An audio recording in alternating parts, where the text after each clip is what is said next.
Pretending to fly the skies has never been more realistic than it is now. With today's massively powerful GPUs, relative affordability of multi-monitor setups, and like a billion different options, you can go from download to up high in minutes, depending on your download speeds, of course. That being said, if you have the PC power to run something like Flight Simulator on Ultra, but you're controlling your aircraft with an Xbox controller or worse, a mouse and keyboard, you are doing yourself a tremendous disservice. Look, when I first started playing Flight Simulator, I was using an Xbox controller and it was surprisingly decent. But when I started playing with a dedicated flight controller, things just got so much better. There are a whole lot of ways to pretend to fly imaginary airplanes and spaceships out there, and we've put together a list of 3 picks to fit your needs.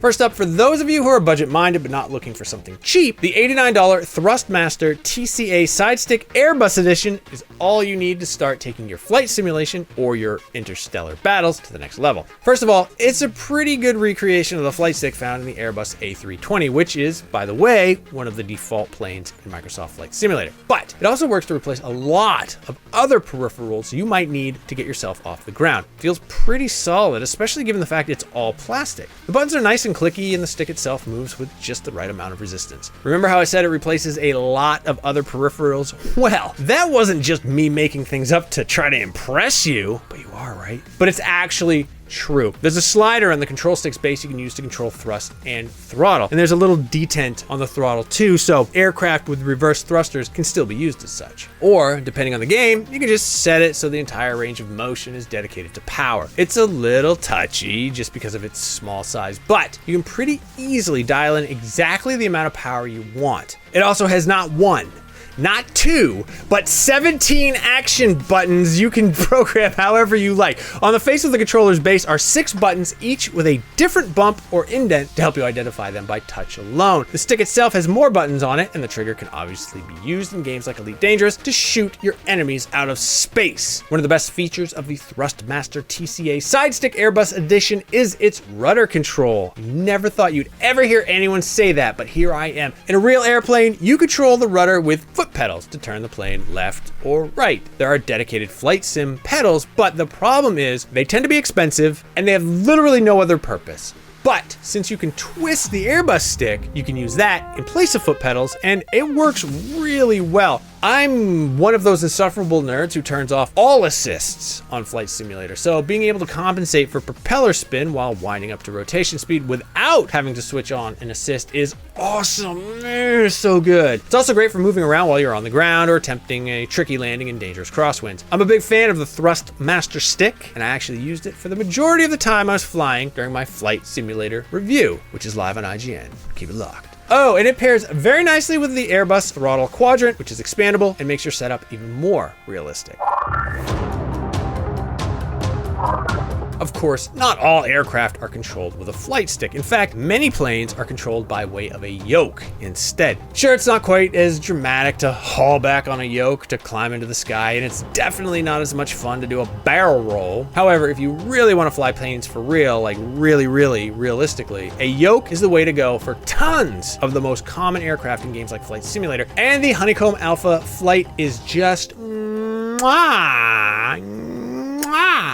First of all, it's a beast. The mounting hardware alone takes up a significant amount of space on my desk, and when the yoke is mounted, it's pretty intrusive, but in a good way. And while it does take up a significant portion of my desk, it's a snap to tear down and put away when I'm done. The thing is, I kind of wish I didn't have to take it down because it looks really nice. There are varying levels of brightness to the LEDs you can dial in, because who doesn't love LEDs?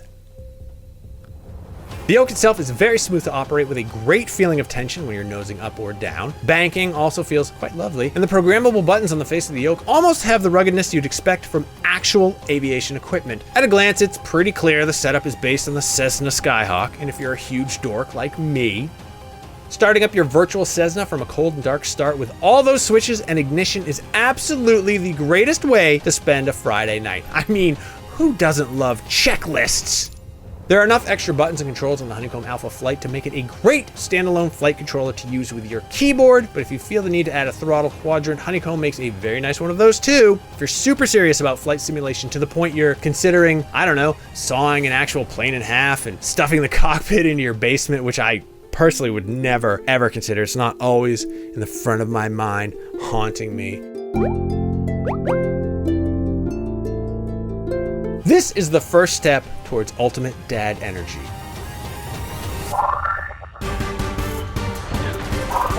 If you feel the need for speed, then stop messing around and just go straight for the Thrustmaster Warthog Hotas. Instead of flying commercial airliners and pleasure flights, this premium flight stick and throttle set is all about smoking enemies in the air and space. This flight stick and throttle setup copies the actual hands-on throttle and stick, that's what it stands for, controls in the US Air Force's A-10 Warthog, and it shows. This beast is solid enough to take a direct hit from an anti-aircraft missile and still make it home for chow. I'm only kind of joking. It is mostly made of metal and it feels like an actual piece of military hardware rather than a controller I use to do loop-de-loops in Flight Simulator like a little fun boy who likes to do clown tricks. For combat games like DCS or Elite Dangerous, this is the setup to have. You have the flight stick with all its deadly buttons and triggers, which are, of course, programmable to however you'd like them to be. The precision of the stick is phenomenal, and oh my god, so smooth. There's no grittiness or signs of cheapness here. It is high quality, not because it's just an homage, but because it's a